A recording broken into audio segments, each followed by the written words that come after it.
आप सब? Hope so आप सब बढ़िया होंगे। तो बच्चों, कल हमने प्लानिंग करी थी, हमने एक स्ट्रेटेजी अडॉप्ट करी थी कि हम किस टाइप से अपने बिजनेस के पेपर की प्रिपरेशन करेंगे, जिससे मैंने आपको एक शेड्यूल दिया था कि 23 डेट को आपने कौन कौन से चैप्टर्स प्रिपेयर करने हैं। And for the next class मैंने आपको बोला था मैं आपको केस स्टडीज की प्रैक्टिस कराऊंगी। तो होप सो आपने उस शेड्यूल को फॉलो करा होगा। वो जो चैप्टर्स हमने कल डिसाइड करे थे, मैनेजमेंट, प्रिंसिपल्स, प्लानिंग, वो आपके प्रिपेयर हो गए होंगे।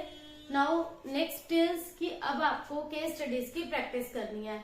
डिफरेंट चैप्टर्स में से बच्चों आपको केस स्टडीज आएंगी एंड आपको कैसे आइडेंटिफाई करना है कि कौन सा क्वेश्चन किस चैप्टर का है एंड उसमें आपको कितने मार्क्स के अकॉर्डिंग जो है आंसर लिखना है। मार्किंग स्कीम मैंने आपको बताई थी। 2 पॉइंट्स अगर आपको बताने हैं उन्हें आप एक्सप्लेन करेंगे। लाइक अगर उसकी वर्ड लिमिट ज्यादा है, 4 मार्क्स का है, तो उसमें आपको कितना मेंशन करना है मैं आपको ये एक्सप्लेन करती जाऊंगी। मैं आपको 1 बाय 1 केस स्टडी बताऊंगी एंड आपको आइडेंटिफाई करना है उसमें कौन सा वो प्रॉपर उसका क्या आंसर बनता है। एंड डिफरेंट फंक्शंस है वो मैनेजमेंट के, आपको आइडेंटिफाई करने हैं या डिफरेंट प्रिंसिपल्स हैं उसमें से आइडेंटिफाई करना है। तो वो डिफरेंट चैप्टर्स से मैं आपको करवाती हूँ। फर्स्ट केस स्टडी है बच्चों आपके पास, Pawan is working as a production manager in CFL limited, which manufacturer CFL bulbs बनाती है वो company. There is no class conflict between the management and workers, के बीच में कोई कॉन्फ्लिक्ट नहीं है। वर्किंग कंडीशंस बहुत अच्छी हैं, कंपनी को ह्यूज प्रॉफिट्स हो रहे हैं। As a policy management shares the profits earned with the workers because they believe in the prosperity of employees. मतलब वहां की मैनेजमेंट का क्या सीन है, वो प्रॉफिट शेयरिंग में बिलीव करती है। तो on the basis of this explanation आपको ये बताना है, जो भी अभी मैंने आपको बताया कि एक पर्सन जो है वहां जॉब कर रहा है, ह्यूज प्रॉफिट्स हो रहे हैं, वर्कर्स का पार्टिसिपेशन करवाते हैं वो उसमें। तो state the principle of management, यहाँ पर कौन सा प्रिंसिपल आप आइडेंटिफाई कर पाएंगे। अगर आप सब कुछ वर्कर्स के साथ शेयर करते हैं, वर्कर्स को बताते हैं, तो आप कैसे बता पाएंगे, आप कैसे बताएंगे ये कौन सा प्रिंसिपल है। हार्मनी नॉट डिस्कॉर्ड, बिकॉज सब लोग मिलजुल कर काम कर रहे हैं, कोई कॉन्फ्लिक्ट नहीं है। हार्मनी नॉट डिस्कॉर्ड में क्या आता है, सब मिलकर काम कर रहे हैं, कोई उनके बीच में डिफरेंस नहीं है, कोऑर्डिनेशन में काम चल रहा है। तो ये प्रिंसिपल यहाँ से शो होता है, क्योंकि आपको यहाँ पर बताना है कि टेलर का कौन सा प्रिंसिपल है। अगर आप फ्यूल्स का बताएंगे तो आप बता सकते हैं यूनिटी ऑफ डायरेक्शन, ठीक है। इसके बाद उन्होंने कहा अगर आप वैल्यूज बताएंगे जो कम्युनिकेट करना चाहती है कंपनी सोसाइटी को, तो उसमें क्या आएगा, वो अगर प्रॉफिट शेयर कर रहे हैं तो ये एक शेयरिंग कंपनी हो गई, मतलब जो पार्टिसिपेशन में भी बिलीव करती है, वर्कर्स को इन्वॉल्व भी करती है और प्रॉफिट्स की शेयरिंग में भी बिलीव है। तो इसमें वो कंपनी को क्या उस मैसेज कन्वे करना चाह रहे हैं, प्रॉस्पेरिटी का भी एंड शेयरिंग का भी। तो ये बच्चों फर्स्ट केस स्टडी थी जिसमें आपने आइडेंटिफाई करा कि कौन सा मैनेजमेंट का प्रिंसिपल अप्लाई हो रहा है। इसके बाद मैं आपको नेक्स्ट केस स्टडी बताती हूँ, मैं उसे रीड करती हूँ एंड आपको आइडेंटिफाई करना है उसका सुटेबल आंसर क्या है। One company Konark limited is an electronic goods manufacturing enterprise है, शिवपुरी में सिचुएटेड है, मध्य प्रदेश में। It is earning a very low revenue in comparison to a competing electronic goods manufacturing enterprise Nova limited. उसके कंपैरिजन में Konark limited के जो है लो रेवेन्यू है। कोनार्क लिमिटेड का क्या है, लो रेवेन्यू है कॉम्पिटिटिव फर्म के कंपैरेटिवली। तो दोनों कोनार्क और Nova operations are affectedly directly by investor, customers, competitor and supplier which are unique to their respective locations. बिल्कुल डिफरेंट है उनकी लोकेशन के according. In addition to this, individual firms of this field are affected indirectly by the factors like the money supply in the economy, composition of the families, technological changes। अगर किसी firm को ये सभी factors effect कर रहे हैं, technology factor भी effect कर रहा है, मनी सप्लाई भी इफेक्ट कर रही है, तो आप यहाँ से आइडेंटिफाई कर सकते हैं ये सारे फैक्टर्स क्या हैं जो टेक्नोलॉजी भी इफेक्ट कर रही है या मनी सप्लाई इफेक्ट कर रही है। कॉम्पोजिशन ऑफ फैमिलीज भी इस आपके प्रोडक्शन को इफेक्ट कर रही हैं, और दोनों कंपनीज जो इन्वेस्टर से भी इफेक्टेड है, कस्टमर से भी, कॉम्पिटिटर से भी। अब आपको यहाँ पर बताना है identify and state the feature of this concept, तो यहाँ पे क्लियरली पता चल रहा है आप लोगों ने जो भी कंपनीज है दोनों, उनके डिफरेंट डिफरेंट फैक्टर्स हैं, वो इन्वेस्टर्स से जो भी इफेक्ट हो रहा है, उनका रेवेन्यू लो है। तो ये बिजनेस के एनवायरनमेंट की बात हो रही है, बिजनेस एनवायरनमेंट है यहाँ पर आपका चैप्टर। और जो उन्होंने बोला कि कौन से फीचर्स को आप हाईलाइट करेंगे यहाँ पर, तो यहाँ पर जो है फर्म क्या है, उन्होंने इस जो बिजनेस एनवायरनमेंट अगर आपने आइडेंटिफाई करा है, उसकी इंपॉर्टेंस क्या है, बिजनेस को इफेक्ट करने वाले फैक्टर्स, क्यों आपको लो रेवेन्यू हो रहा है, आपको पहले सिचुएशन को आइडेंटिफाई करना, लोकेशन कैसी है जहां पर फैक्ट्री हमने लगाई है, कंपनी एस्टेब्लिश करी है। तो यहाँ पर फर्म को नीड है ये देखने की कि उसकी बिजनेस अपॉर्चुनिटीज क्या है, कहाँ से उसको ज्यादा बेनिफिट हो सकता है, मतलब वो अपनी नीड्स को चेंज कर सकती है। इनिशियली उसको जो प्रॉब्लम फेस करनी पड़ रही है, डायनेमिक बिजनेस एनवायरनमेंट है, जो कॉम्पिटिटिव फर्म है उसमें क्या प्लस पॉइंट्स हैं उसे जानना जरूरी है। तो यहाँ पर क्या होता है, आपको बिजनेस अपॉर्चुनिटीज को समझना बहुत जरूरी है। देन आपके बिजनेस में थ्रेट्स क्या हैं, जैसे हमने देखा टेक्नोलॉजिकल एनवायरनमेंट भी इफेक्ट कर रहा है या फिर फैमिली कॉम्पोजिशन भी इफेक्ट कर रही है। तो ये सब चीजें एक बिजनेस को उसकी ग्रोथ के लिए अच्छी नहीं है, उसकी बिजनेस की ग्रोथ को ये क्या करती हैं, बैक लेकर जाती हैं, उसको आगे नहीं आने देती। तो आपको इन नेगेटिव पॉइंट्स को रिमूव करना है जो बिजनेस में आपके लिए थ्रेट का काम कर रही है। अपॉर्चुनिटीज मीन्स आपको और वेज फाइंड आउट करने हैं, न्यू वेज फाइंड आउट करने हैं। एंड थ्रेट्स आर द कि जो ड्रॉबैक्स है जिन्हें आपको रिमूव करने की जरूरत है, कंपनी को ये देखना है कि कंपनी के नेगेटिव पॉइंट्स क्या हैं और प्लस पॉइंट क्या है। Also it helps in tapping useful policies, enterprise ने जो भी पॉलिसीज बना रखी हैं उसे क्या अलाउ करना है कि रिसोर्सेज जो है it needs that convert those resources into output, मतलब उसे अपने इनपुट से आउटपुट पे को कन्वर्ट करना है जो आपकी सोसाइटी की डिमांड है। जैसे कि हमने कहा कॉम्पोजिशन ऑफ फैमिली भी इफेक्ट कर रहा है, वो प्रोडक्ट्स बनाने हैं जो आपकी सोसाइटी में डिमांड हो रही है, सो दैट आपकी परफॉर्मेंस पहले के कंपैरेटिवली बेटर हो जाए। तो इस टाइप से आपको केस स्टडी को थॉरली स्टडी करना है। On the basis of that आप आंसर कर पाएंगे कि वो क्वेश्चन पर्टिकुलर किससे रिलेटेड है, अदरवाइज हम आंसर नहीं कर पाएंगे प्रॉपरली। अब लाइक आपके पास यहाँ पर बच्चों एक केस स्टडी है, having transform 2500 kirana stores across 8 cities into virtual supermarket, जो भी किराना स्टोर्स थे उन्हें सुपरमार्केट में कन्वर्ट कर दिया। स्टार्टअप क्विक बिज फर्दर डिसाइडेड इन एडवांस कि वो कोलैबोरेट करें 15,000 से 20,000 स्टोर ओनर्स को in top 30 cities of country by the end of this year. Company has set its eye on digitizing over 1 lakh kirana stores over next 18 to 24 months। तो यहाँ पर आपको बताना है, आइडेंटिफाई करना है and explain the step in the process of one of the function of management. देखो अब उन्होंने कहा कि उन्होंने 2500 किराना स्टोर्स को 8 सिटीज में सुपरमार्केट्स में क्या कर दिया, ट्रांसफॉर्म कर दिया। तो अब आपका जो टारगेट है वो आगे फर्दर फ्यूचर का क्या है, नेक्स्ट 18 to 24 मंथ्स में बाकी जो 1 लाख किराना स्टोर्स है हम उन्हें भी डिजिटाइज करेंगे। तो यहाँ पर मैनेजमेंट का जो ऑब्जेक्टिव है, मतलब यहाँ पर उन्होंने कहा आप बताओ ये कौन से फंक्शंस आते हैं मैनेजमेंट के यहाँ पर। तो यहाँ पर मैनेजमेंट का फंक्शन आएगा setting up of objectives, because firm ने डिसाइड करा है इनिशियली भी फर्म किराना स्टोर्स को सुपरमार्केट्स में कन्वर्ट कर रही है। तो फर्म ने यहाँ पर अपने टारगेट सेट कर रखे हैं कि आने वाले टाइम में उन्हें कितने किराना स्टोर्स को डिपार्टमेंटल शॉप्स में चेंज करना है, किराना स्टोर्स को डिपार्टमेंटल स्टोर्स में कन्वर्ट करना है। तो यहाँ पर मैनेजमेंट के कौन सा फंक्शन हाईलाइट हो रहा है, सेटिंग अप ऑफ ऑब्जेक्टिव्स। इस पॉइंट को समझना बहुत जरूरी है। देन इज द प्लानिंग, ये प्लानिंग प्रोसेस का बच्चों क्वेश्चन है प्लानिंग का, क्योंकि यहाँ फर्म प्लानिंग कर रही है। फर्स्ट ऑफ ऑल वो ऑब्जेक्टिव सेटअप करेगी एंड उन्होंने कहा लास्ट स्टेप कौन सा है, ये जो भी प्रोसेस है that is follow up action. उसमें क्या होता है कि जो भी आपने ऑब्जेक्टिव सेट करे थे अकॉर्डिंगली आप उसके काम कर रहे हैं, तो उसे लास्ट में आपको एक बार रिव्यू करना, फाइनली रिवाइज करना बहुत जरूरी है। That is follow up action, कि हमने जो भी डिसीजन लिया वो करेक्ट था या नहीं था। तो फर्स्ट ऑफ ऑल जो मैनेजर ने डिसाइड करा था किराना स्टोर्स को डिपार्टमेंटल स्टोर में करने का, यहाँ पर उन्होंने पूछा कौन सा प्रोसेस जो है वो हाईलाइट हो रहा है, किस प्रोसेस की बात कर रहे हैं, तो ये प्लानिंग प्रोसेस है। प्लानिंग प्रोसेस का उन्होंने फर्स्ट पॉइंट पूछा जो हमने यहाँ पर आंसर में बता दिया। इसके बाद बच्चों नेक्स्ट केस स्टडी आती है आपकी। Kiran industries is a company जो डील कर रही है ऑफिस फर्नीचर में। Company chose to diversify its operations to improve its growth potential and increase market share.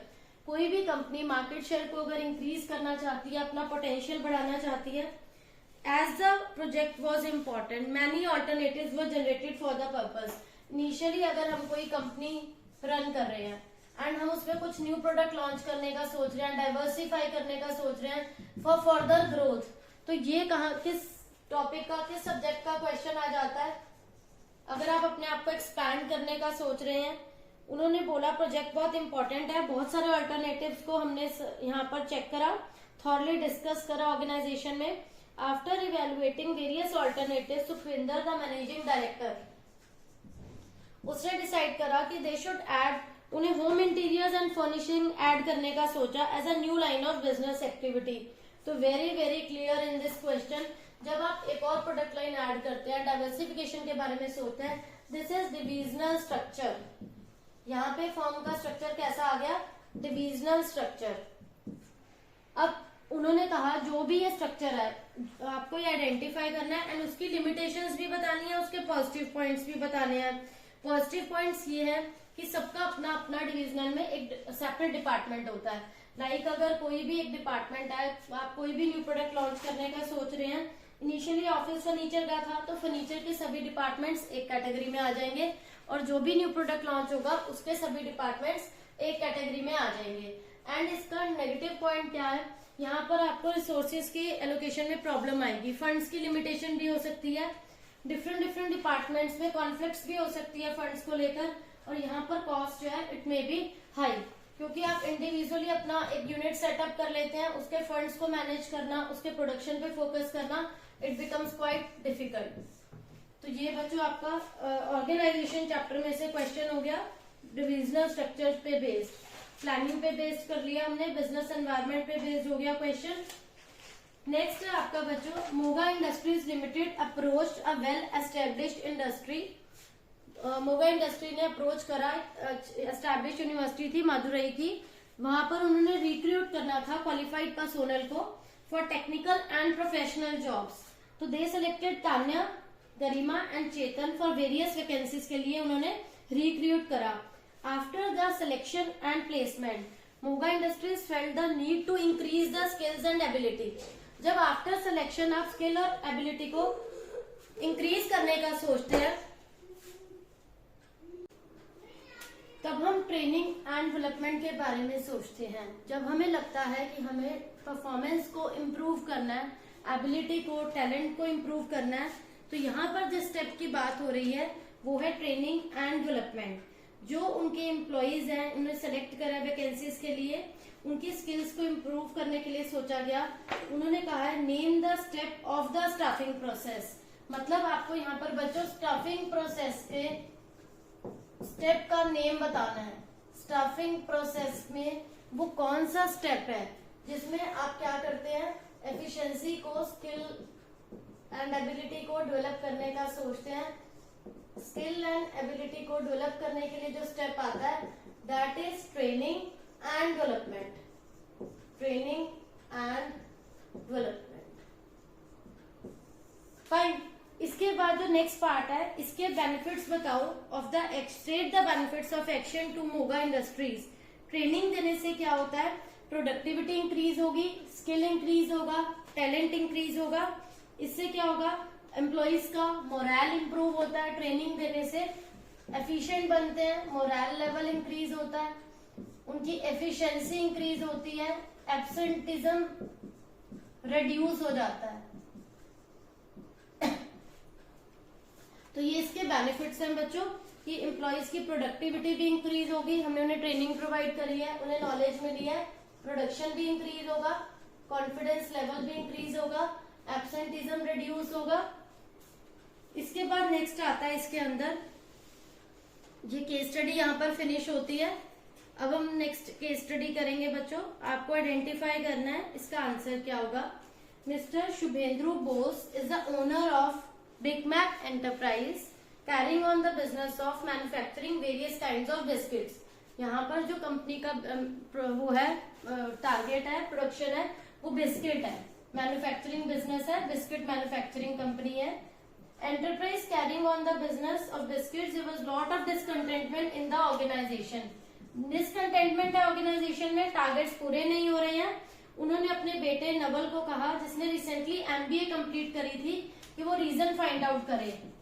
MBA करी हुई थी और नवल ने देखा all the decision making of enterprise were in the hands of his father, कि उसके father सब डिसीजन लेते हैं, सब जो पोजीशन है उसके फादर के पास है. His father didn't believe in his employees, में बिलीव नहीं करते वो. एज ए रिजल्ट दोनों एम्प्लॉयर एम्प्लॉय के जो बीच में वो मिसअंडरस्टैंडिंग है, वो सेम सेंस में मैसेज को अंडरस्टैंड नहीं कर रहे. सेम सेंस में मैसेज को अंडरस्टैंड नहीं कर रहे. मतलब यहाँ पर जो प्रॉब्लम है वो बैरियर की प्रॉब्लम है. And which type of barrier is this, कि वो मैसेज को सेम सेंस में अगर अंडरस्टैंड नहीं कर रहे और लिखा एम्प्लॉयज उनसे हैप्पी नहीं है एंड इसलिए टारगेट्स नहीं पूरे हो रहे. तो यहाँ पर एक तो आ रहा है ऑर्गेनाइजेशनल बैरियर. ऑर्गेनाइजेशनल बैरियर क्यों? बिकॉज ऑर्गेनाइजेशनल पॉलिसी के अकॉर्डिंग सब डिसीजन वो खुद ले रहे हैं. उन्होंने डिसेंट्रलाइजेशन नहीं कर रखा, सेंट्रलाइजेशन है. सभी पॉलिसीज खुद बना रहे हैं, सब डिसीजंस खुद ले रहे हैं. वर्कर्स को उन्होंने कुछ भी अथॉरिटी रिस्पॉन्सिबिलिटी नहीं दे रखी. तो one barrier is organisational barrier. Organisation की पॉलिसी ऐसी है, सब डिसीजन वो खुद लेते हैं. And one is psychological barrier, क्योंकि ट्रस्ट नहीं है उनको, दोनों पार्टीज के बीच में there is lack of trust. तो साइकोलॉजी है, साइकोलॉजिकल बैरियर यहाँ पर लैक कर रहा है, जिससे वो एक दूसरे के मैसेज को सेम सेंस में अंडरस्टैंड नहीं कर पा रहे. देन इज द एक जो प्रॉब्लम आ रही है वो स्टेटस की वजह से आ रही है. वो अपने सबॉर्डिनेट्स की जो उनको अलाउ नहीं करते फीलिंग्स को वो एक्सप्रेस करें, उनका एटीट्यूड ऐसा है. और एक है प्री मैच्योर इवेल्युएशन, कि वो जो भी बात बोलते हैं वो उसको अपने ढंग से, उनका कहना है कि अगर वो कोई काम कर रहे हैं वहां पर वो अच्छे ढंग से भी कर सकते हैं, बट वर्कर्स की डिसकंटेंटमेंट है, उनको ट्रस्ट नहीं है. वो उन्होंने जो है अपनी डिसकंटेंटमेंट दिखाई बिकॉज टारगेट्स पूरे नहीं हो रहे. टारगेट्स क्यों नहीं पूरे हो रहे? उनको बात एक्सप्रेस करने से पहले ही वो उसका कुछ और अगर मीनिंग निकाल रहे हैं, तो ये भी एक प्री मैच्योर इवेल्युएशन की प्रॉब्लम भी है. यहाँ पर प्री मैच्योर इवेल्युएशन, सामने वाले ने अपनी बात को मैनेजर ने प्रॉपर ढंग से, ओनर ने अभी नहीं बताया या बताया एंड हम उसका कुछ और मीनिंग निकाल रहे हैं, प्रॉपर एनालाइज नहीं कर पा रहे. तो that is also an obstacle, that is also a barrier for the firm. तो इस टाइप से पूरे क्वेश्चन को, पूरी केस स्टडी को बच्चों आप थॉरली स्टडी करेंगे एंड देन आप एनालाइज करेंगे कि उसमें आपका आंसर क्या होगा. Now one more case study is Somnath limited is engaged in the business of export of garments का बिजनेस है, एक्सपोर्ट का. ठीक है, गारमेंट्स का एक्सपोर्ट का बिजनेस है. In the past performance of the company has been up to the expectations, अच्छा कर रही है. In line with the latest technology, company decided to upgrade the machinery. Machinery को अपग्रेड करने का सोचा. For this, finance manager Dalmia estimated the amount of funds required and the timings. जब उन्होंने सोचा मशीनरी को अपग्रेड करें, टेक्नोलॉजी अपग्रेड करें, तो डालमिया फाइनेंस मैनेजर है, उसने एस्टिमेट लगाया अमाउंट ऑफ फंड्स कितने चाहिए, जिससे कि कंपनी की हेल्प हो जाएगी इन्वेस्टमेंट में एंड फाइनेंसिंग डिसीजन में. Dalmia therefore begin with the preparation of sales forecast for the next 4 years on the basis of which की अगर हम न्यू टेक्नोलॉजी लाते हैं, उसने एक एस्टिमेशन करा कि नेक्स्ट 4 years की सेल क्या होगी. He also collected the relevant data about the profit estimate in the coming years. Profit estimation करा. By doing this he wanted to be sure about the availability of funds from the internal source of business. ये सब करके वो एक surety क्या ले रहा था कि फंड्स इजीली इंटरनल सोर्स से अवेलेबल हो जाएंगे. फॉर द रिमेनिंग फंड्स वो एक कोई और अल्टरनेटिव सोर्स अरेंज करेगा. तो identify the financial concept discussed, state the objectives to be achieved by the use of financial concept so identified. तो यहाँ पर जो मैनेजर है, यहाँ पर जो डालमिया है, वो किस फाइनेंशियल कॉन्सेप्ट को यूज कर रहा है? यहाँ पर वो फाइनेंशियल प्लानिंग की बात कर रहा है. बिकॉज उसके माइंड में है कि न्यू टेक्नोलॉजी के लिए जो फंड्स चाहिए वो इंटरनल सोर्स से कितना अरेंज होगा एंड एक्सटर्नल उसे कितना अरेंज करना पड़ेगा, उसके फ्यूचर में प्रॉफिटेबिलिटी क्या होगी. तो ये सब के बारे में सोचना, डिसीजन लेना इज फाइनेंशियल प्लानिंग. यहाँ पर बात हो रही है फाइनेंशियल प्लानिंग कॉन्सेप्ट की. फाइन। एंड उसके बाद लिखा है उस इस पर्टिकुलर टॉपिक के आपको ऑब्जेक्टिव्स बताने हैं कि इसके ऑब्जेक्टिव्स क्या होंगे, कि जो फाइनेंशियल प्लानिंग करी जाती है उसका मोटिव हमारा बेसिकली रहता है कि टाइमली आपको फंड्स अरेंज हो जाए, to ensure availability of funds whenever required. ऐसा नहीं होना चाहिए कि फंड्स की जरूरत है, फंड्स अवेलेबल नहीं हो रहे, तो इससे आपको फंड्स की अवेलेबिलिटी हो जाती है।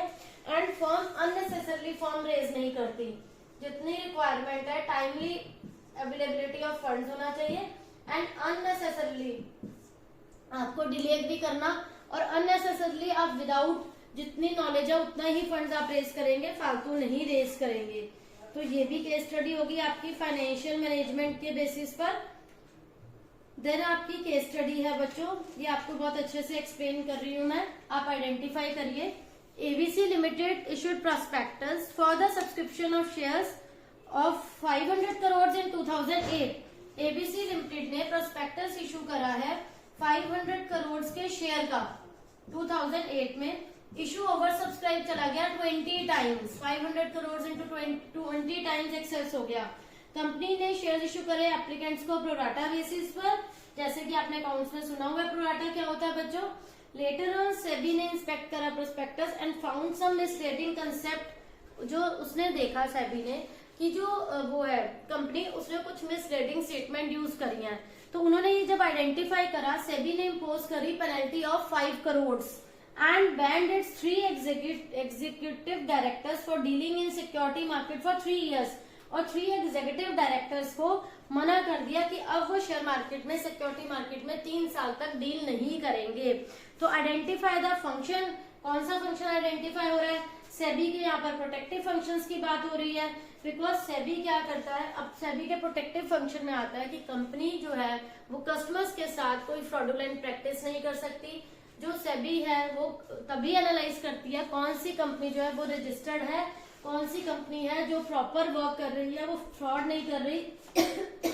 यहाँ सेबी ने आइडेंटिफाई करा, और सेबी का जो फंक्शन है prohibition of fraudulent and unfair trade practices, उसको रोकना।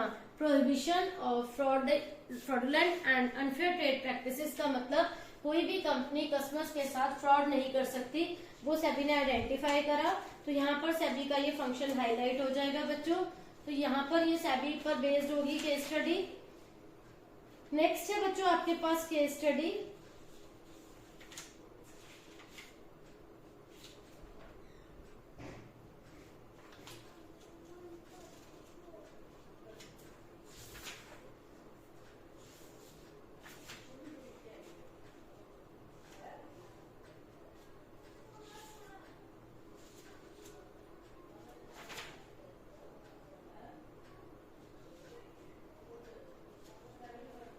नेक्स्ट केस स्टडी है बच्चों, Radhika was a student of business studies of class 12th। her father was a farmer who grew different varieties of rice, as well versed in the various aspects of rice cultivation. He was also selected by the government for a pilot project on rice cultivation. As a project work in business studies, she decided to study the feasibility of marketing good quality rice at a reasonable price. Her father suggested her to use the internet to gather customers के views क्या है, and there were no predetermined specification in case of rice, because of which it was difficult to achieve uniformity in the output. So to differentiate the product from its competitors, she gave it the name of Malabari organic rice. Radhika जो business studies की student है, class 12th की student है राधिका, उसने क्या करा, अपने product को हाईलाइट करा अलग डिफरेंट नेम से। राधिका ने उसका नेम रखा मलाबारी ऑर्गेनाइज राइस, ठीक है। एंड उसकी 3 different varieties, popular, classic and supreme. Popular, classic and supreme quality के बेस पर उसे लगा ये नेम हेल्प करेंगे उसकी प्रोडक्ट को डिफरेंशिएशन करने में, क्योंकि नेम अलग अलग नेम है जिससे आप आइडेंटिफाई कर सकते हो कौन सा प्रोडक्ट किस क्वालिटी का है।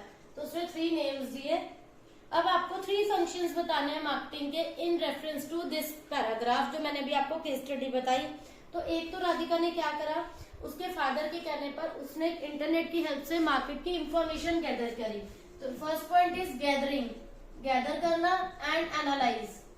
Gathering and analyzing market information, market से इंफॉर्मेशन निकालना रिगार्डिंग प्रोडक्ट। एक तो ये पॉइंट हो गया जो तो कंपनी के लिए जरूरी है कि क्या टारगेट मार्केट होगी, उनकी नीड्स को आप सेटिस्फाई कैसे करोगे।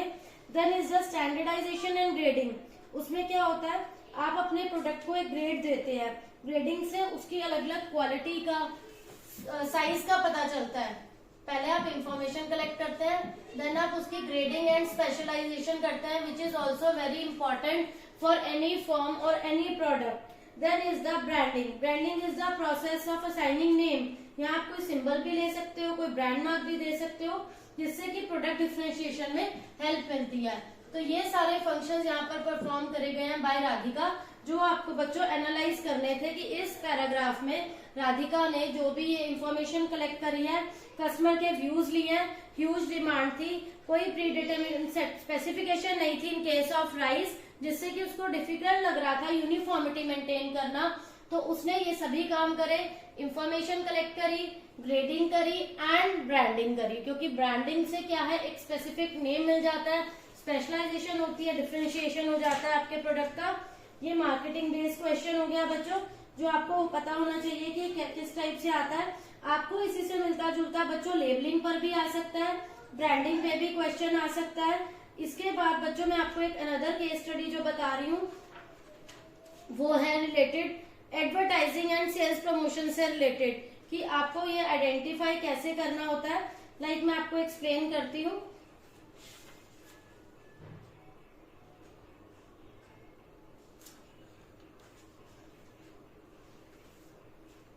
Shremya Hotel in Indore was facing a problem of low demand for its rooms due to off season. तो MD of that hotel, Mrs. Sakina, was very worried थी। उसने marketing manager को बुलाया for his advice. He suggested that hotel should announce an offer of 3 days and 2 nights hotel stay package, like schemes निकालती है company. तो with free breakfast बोला उन्होंने, 1 day religious visit to Omkareshwar Mahakaleshwar temples। Then MD को suggestion अच्छा लगा। Identify, यहाँ कौन सा प्रमोशन टूल यूज कर रहा है होटल ने, थ्रू विच आप large number of pilgrimage tourist को कवर कर सकते हो all over the country and abroad can be reach, informed and persuade कर सकते हो।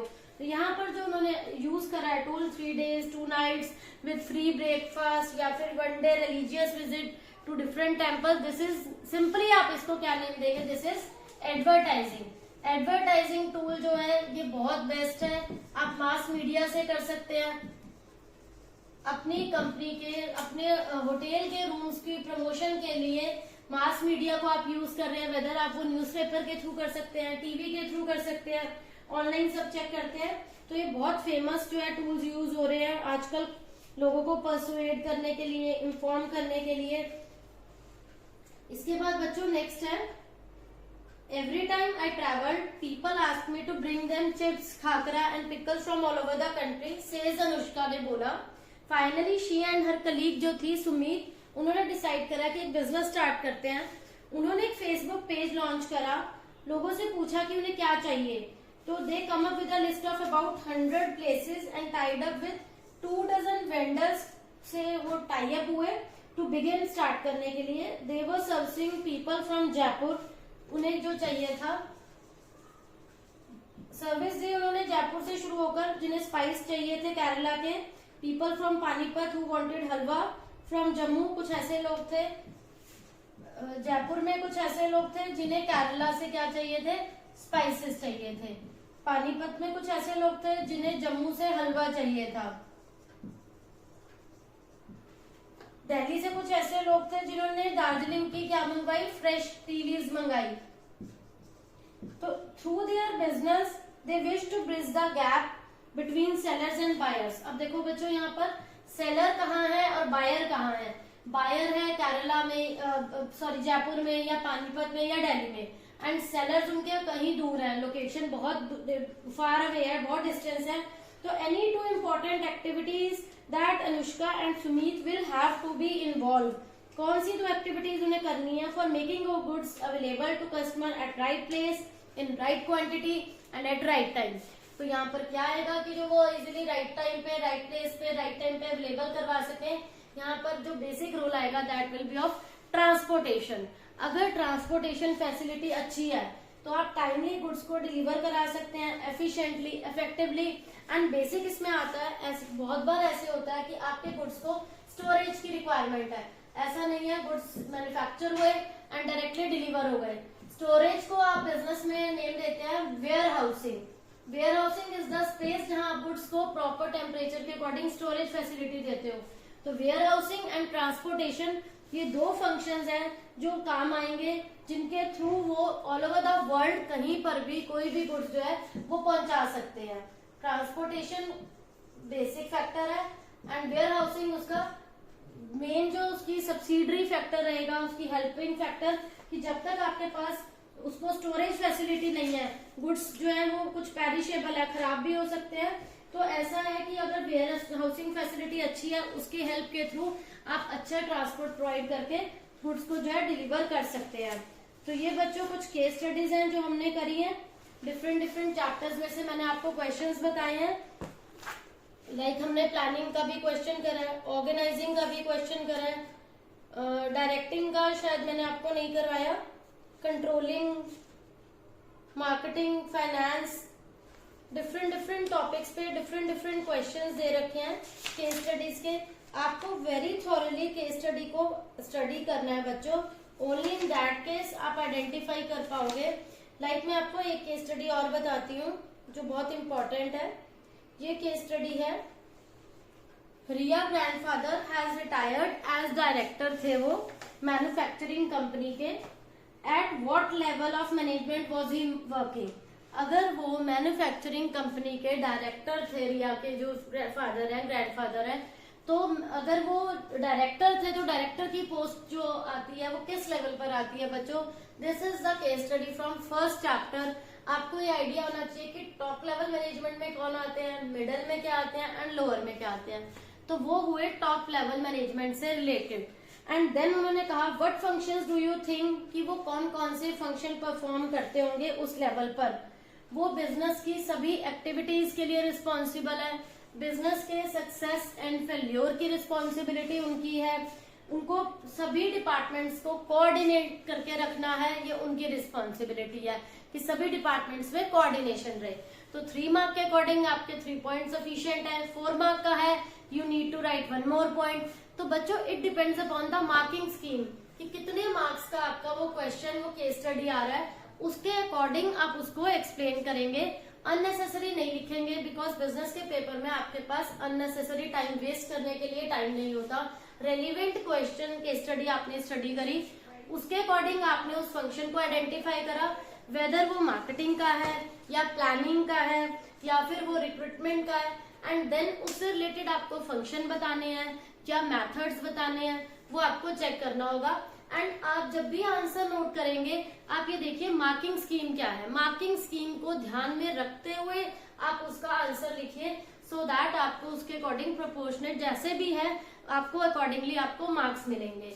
तो होप सो बच्चों आप सबको ये केस स्टडीज क्लियर हो गई होंगी, जो हमने डिफरेंट चैप्टर्स की डिफरेंट केस स्टडीज करी हैं। इन सब केस स्टडीज को की पीडीएफ में अटैच कर दूंगी, आपको प्रॉब्लम नहीं होगी इनकी रिवीजन में। आप इसी टाइप से केस स्टडीज की थोड़ी प्रैक्टिस करिए, सो दैट बोर्ड एग्जाम में जब केस स्टडीज आए तो आपके माइंड में कोई फियर नहीं होना चाहिए। आपको क्लैरिटी होनी चाहिए कि वो क्वेश्चन में क्या पूछ रहे हैं, and there should not be any type of confusion in your mind. तो होप सो बच्चों आप सबको ये टॉपिक क्लियर हो गया होगा, कोई डाउट नहीं होगा। Still you are having any doubt, please ask in comment section. Thank you.